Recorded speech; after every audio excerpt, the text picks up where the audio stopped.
Bismillahirrahmanirrahim. Today it is lecture number 118. It is about Zakat, its spiritual, moral, and social impact. This question has been asked in CSS 2018 as write a comprehensive note on the Zakat system of Islam and its spiritual, moral, and social impacts. You may combine, while answering this question, you may combine all the spiritual, moral, and social impact without specifying them. But it is also recommended that you may specify each in the different headings as spiritual impact, moral impact, and social impact. It is your choice. In CSS 2017, this question has been asked as such: who are entitled to receive zakat according to the Quran? Elucidating social impact of zakat, clarify how can poverty be alleviated with its distribution in Islamic society. Though these questions has been asked in previous papers, yet there are other angles to see this question. The question may be asked about role of zakat in circulation of money, and the question may be asked that despite the zakat system, why the Muslim world is so poverty stricken. You may be asked to analyze this aspect. Now, what is the literal meaning of zakat? Literal meaning of zakat is to purify, to cleanse, to increase, and to grow. What is Nisab zakat? A rich Muslim pays 2.5% of his or her total wealth accumulated for 1 year. If his wealth exceeds the amount equivalent to the price of 7.5 dollars of gold or 52.5 dollars of silver, or he has at least 5 camels or 30 cows or 40 goats. So this is the nisab of zakat. This payment is paid to the poor, is made to the poor and deserving for the pleasure of Almighty. This payment is not made for any worldly or physical, for any return, for any other consideration. The only consideration is the pleasure of Allah Almighty. This is something special about this zakat system. It is without any expectation from the poor. Now, whom zakat to be paid? This question, as I have already told, that has been asked in the previous paper as well. Zakat expenditures are only for the poor and for the needy and for those employed for it and for bringing hearts together for Islam and for freeing captives or slaves and for those in debt and for the cause of Allah and for the stranded traveler, an obligation imposed by Allah, and Allah is all-knowing and wise. This is ayat 60, verse number 60 of Surah Tawbah, which is 9th Surah of Holy Quran. So according to this Surah Tawbah, Surah number 9, verse number 60, the name of Surah is Surah Tawbah. Zakat is to be paid to the Fukra, meaning thereby poor, Masakin means needy, Amilin, the persons who have been employed for collecting zakat. Salaries are to be paid to them from the fund of zakat, and those whose hearts have been reconciled to truth. The new converts to Islam may be added in this category. Those in bondage, those in debt, in the way of Allah, and traveler who needs some money to reach his destination. Now, according to this surah, there are certain persons who are out of the eligibility criteria to receive zakat. The rich persons having higher wealth than Nisab are not eligible to receive zakat. Non-Muslims are not eligible to receive zakat, and the relatives, normally the close relatives.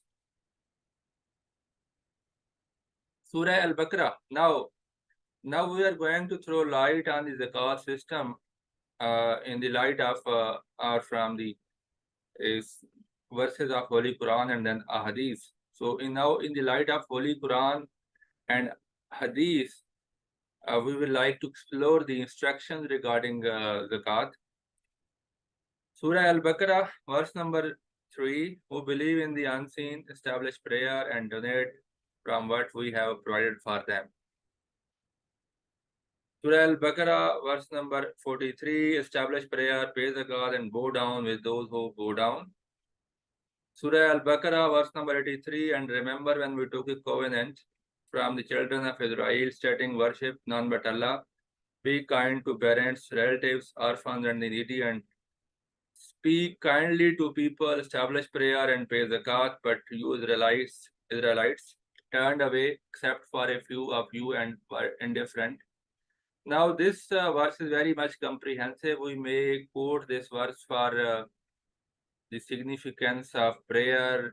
We may quote it while saying something about Tawheed, worship none but Allah. We may quote it about when we are talking about the rights of parents, relatives, orphans, and the needy. So this verse is very much comprehensive. Generally, the instructions regarding payment of zakat and offering of prayer have been clubbed together by Holy Quran. The same verse contains the instructions about offering prayer and paying zakat. So you may use these verses uh, in both the questions when it is asked about offering of prayers and when it is asked about payment of zakat. The same verses may be used for both the questions. Generally, in paper, in the thesis paper, normally one question is asked from maybe asked from this Islamic worship portion. So if the question is asked from zakat portion, you may quote the same ayah, and in if the question is asked about prayer, you may quote again the same verse, in which there was there is a mention of establishing prayer and pay zakat, like this one. Surah Al-Baqarah, verse number 110, establish prayer and pay zakat. Whatever good you send forth for yourself, you will certainly find its reward with Allah. Surely Allah is all seeing of what you do.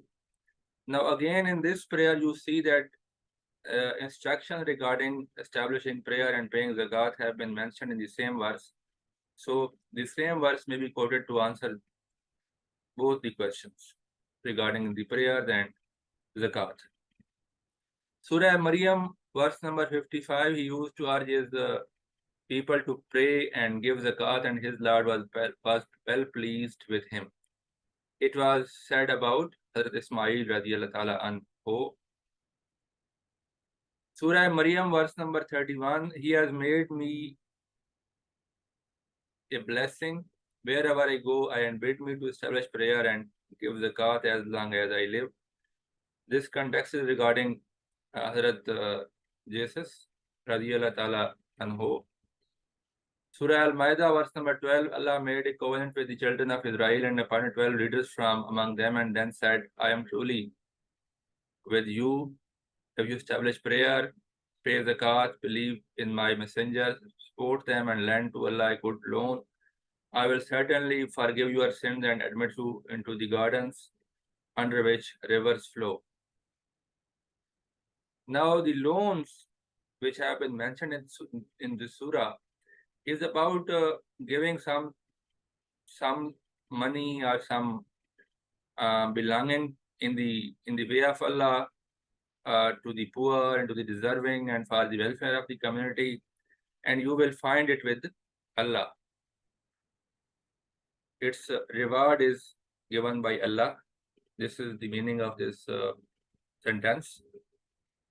Surah Al-Anbiya, verse number 73, and we made them into leaders to guide people in accordance with our command, and we inspired them to do good deeds and to establish prayer and to give zakat. They worshipped us alone. Surah At-Tawbah, verse number 34, of believers, indeed many rabbis and monks consume people's wealth wrongfully and hinder others from the way of Allah. Give good news of a painful torment to those who hoard gold and silver and do not spend it in Allah's cause. So this ayah may be quoted while the attempting the question of zakat, and this may be quoted regarding when we talk about discouraging hoarding. So this ayah discourages hoarding as well, hoarding and collection of money and not spending it in the way of Allah. Surah At-Tawbah, verse number 35. The day will come and their rear will be heated up in the fire of hell, and their foreheads, sides, and backs branded with it. It will be said to them, "This is the rear you hoarded for yourself. Now taste what you have hoarded." This is again an ayah which discourages the act of hoarding. Obviously, the act of hoarding is very negative for the society, as it artificially blocks the supply of any commodities to the market. And when the hoarding takes place and the supply of essential commodities is stopped to the markets, then it creates inflation and a kind of crisis. Now there are certain hadiths regarding payment of zakat. Holy Prophet said, "I have been ordered to take zakat from the rich and distribute among the poor." Holy Prophet, peace be upon him, instructed the newly appointed governor of Yemen, Hazrat Muaz bin Jabal, to invite the people of Yemen regarding certain acts which was stand witness that only Allah is worthy of worship and I am his messenger. Second act was 5 times prayer daily and zakat. So this is the exact hadith. Sahih Bukhari, hadith number 1395, narrated Ibn Abbas, the Prophet sent Muaz to Yemen and said, "Invite the people to testify that none has the right to be worshipped but Allah, and I am Allah's apostle. And if they obey you to do so, then teach them what Allah has enjoined on them, 5 prayers in every day and night and 24 hours. And if they obey you to do so, then teach them that Allah has made it obligatory for them to pay the zakat from their property, and it is to be taken from the wealthy among them and given to the poor." Narrated Abu Ayyub, a man said to the Prophet, Prophet ﷺ, "Tell me of such a deed as will make me enter paradise." The people said, "What is the matter with him? What is the matter with him?" The Prophet said, "He has something to ask, what he needs greatly." The Prophet ﷺ, in order to said, "In order to enter paradise, you should worship Allah and don't ascribe any partner to him. Offer prayer perfectly, pay the zakat, and keep good relation with your kith and kin." So this is also about prayer. This is also about zakat. This is also about keeping good relationships with your kith and kin. Now, hadith number 1400 in Sahih Bukhari, Abu Bakr said, "By Allah, I will fight those who differentiate between the prayer and the zakat, as zakat is the compulsory right to be taken from the property. By Allah, if they refuse to pay me even a she-kid, which they used to pay at the time of Allah's apostle, I would fight with them for withholding it." Then Umar said, "By Allah, it was nothing but Allah opened Abu Bakr's chest towards the decision to fight, and I came to know that his decision was right."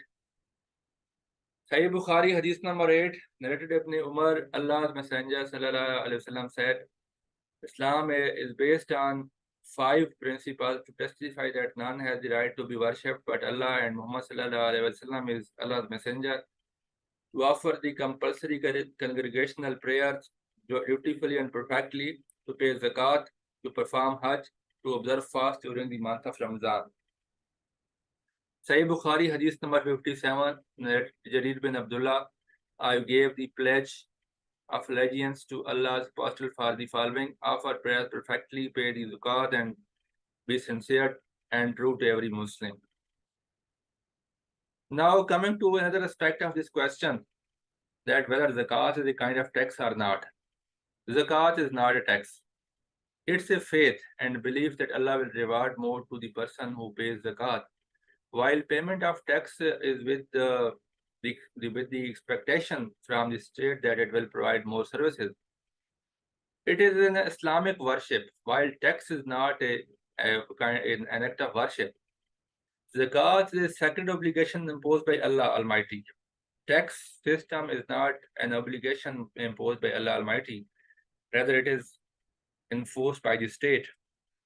Tax is collected in return for the services provided by the state, while zakat is not in consideration for any other return. Zakat is not in the expectation of any other consideration. There is a concept of Nisab in zakat, and there is no such concept of Nisab in tax. The zakat is due to the Muslims only, and tax is to be paid by all the Muslims and non-Muslims who qualify that criteria and the tax limit. A rate for zakat is 2.5% in case of zakat, and tax is also imposed upon the poor in the form of indirect taxes, while zakat is not imposed upon the persons who possess the wealth below the value of nisab. Now, coming to the spiritual impact of zakat, it promotes sacrifice when you are paying from your hard-earned money to the poor. Then obviously it is going to promote sacrifice. It kills greed in human beings. Ladies and gentlemen, let me tell you that greed is the curse that is behind all the crime, that is behind all the bad deeds. So zakat is the act or worship that kills greed in human being. Another spiritual impact of zakat is that if a person pays zakat, he complies with Allah's directions, and it is an act through which a person pays gratitude to Almighty. It purifies his wealth and it brings contentment to his heart. Now, coming to moral impact of zakat, it ensures economic justice and fairness. It creates feeling of compassion among the believer. It eradicates the miser nature and parsimony. It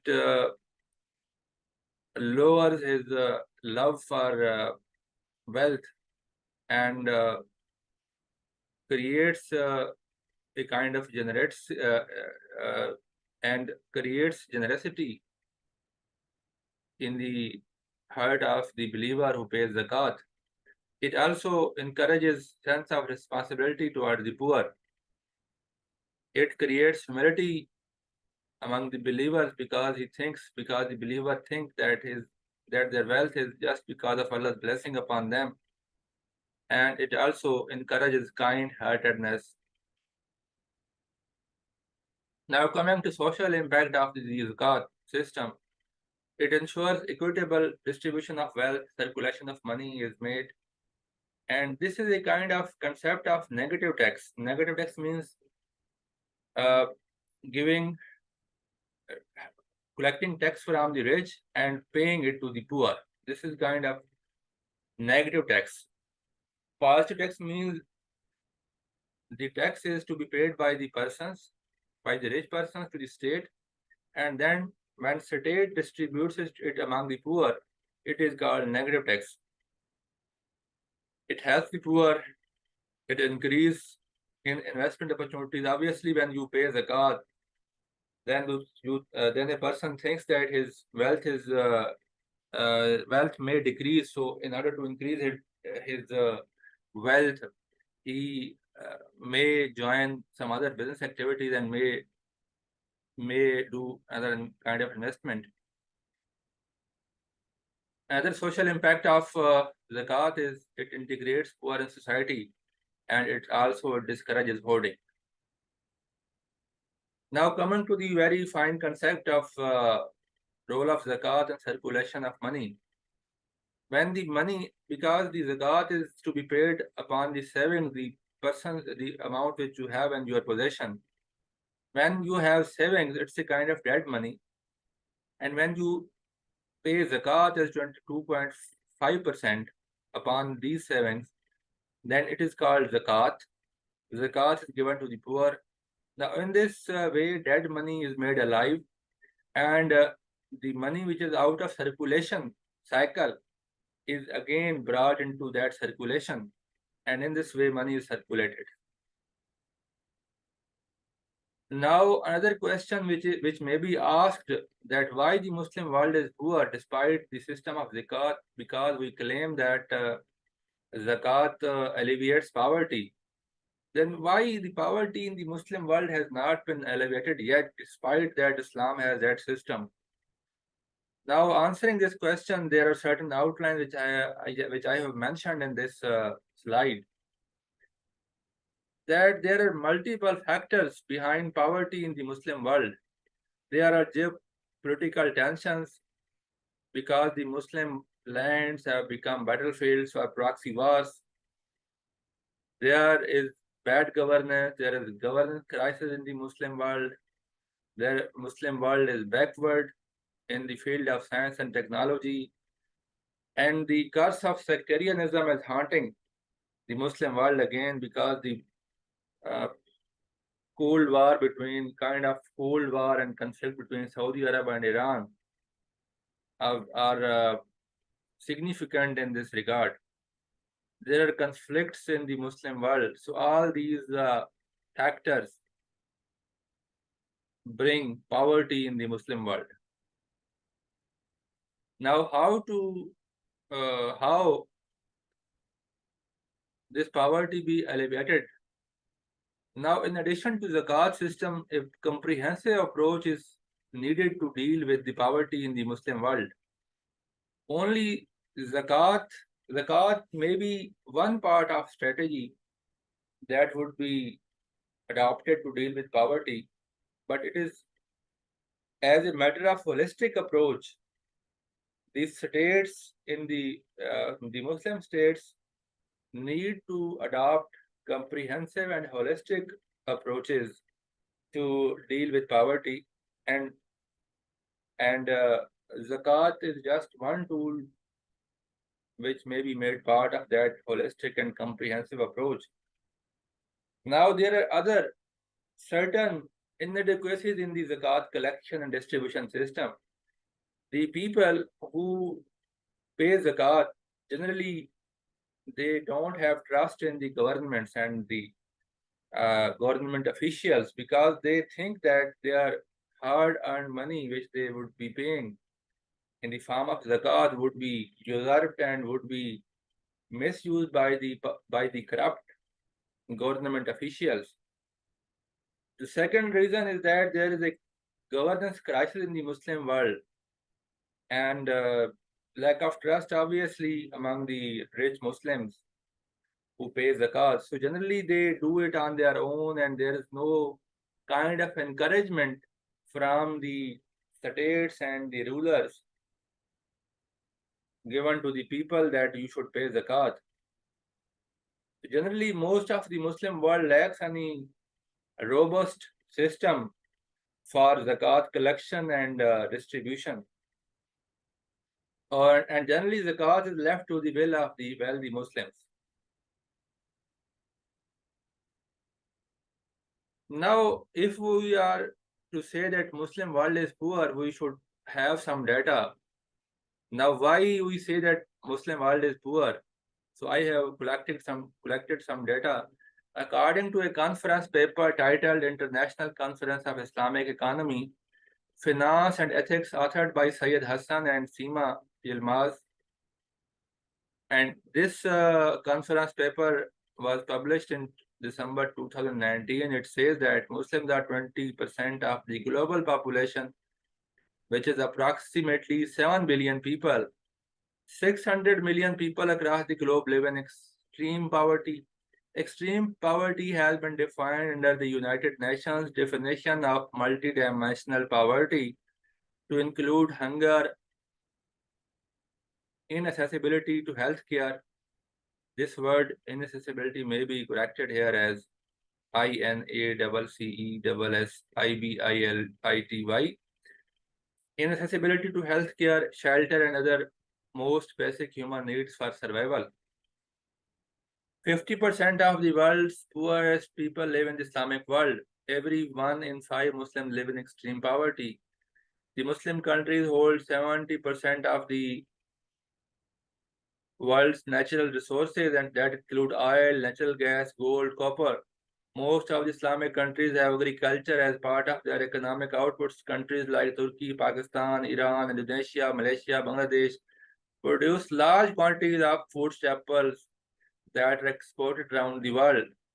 The OIC, Organization of Islamic Conference, OIC has 53 Muslim majority countries as its member out of its total membership of 57, while 25 members of OIC from sub-Saharan Africa are amongst the most poverty-stricken countries in the world. So this is data about the poverty in the Muslim world, and you may build your thesis upon this data that Muslim world is poor and why the Muslim world is poor and what could be done. Now, so this question has already been addressed. Now, the question may be asked that how the zakat system may be reformed by the governments. The system here, the zakat system means the system of collection and enforcement. Obviously, the inherent system of zakat has been given by Almighty, but we are talking here about the system of collection and enforcement. Now, people are fed up with the corrupt practices in the government departments. First of all, the government should work on corruption elimination strategies and strict accountability measures be adopted. Lack of trust in the government officials, transparent of system of payment of zakat may be made. Honest officials may be given the task of collecting and distributing the zakat money. Other problem is that there is no data of the person eligible to pay zakat is available with the government. And also there is no data of the persons eligible to receive zakat is maintained by the government. Now there is need for an app through which any person eligible to pay zakat may transfer the zakat online to any deserving person, EasyPaisa or bank account. So on the basis of data of the persons who are eligible to pay zakat, or you may say that the persons having the wealth above Nisab level, their data should be maintained, and the data of the persons who are who deserve to receive zakat, their data should also be maintained. And now on the basis of this data, this app can be made by the governments through which the wealthy person may pay zakat may distribute zakat among the poor persons online without any hassle in this regard. Now, other reform that may be brought is about the awareness regarding the concept of zakat and among the concept of zakat among the people. Here is the role of the religious leaders is important, and role of media is very much important. The Quranic verses should be made part of, and the ahadith regarding zakat should be made part of that awareness campaign. Thank you all. Hope this lecture would be helpful to you. Now, in next lecture, we will be discussing the impact of the spiritual, moral, and social impact of fasting. Thank you all.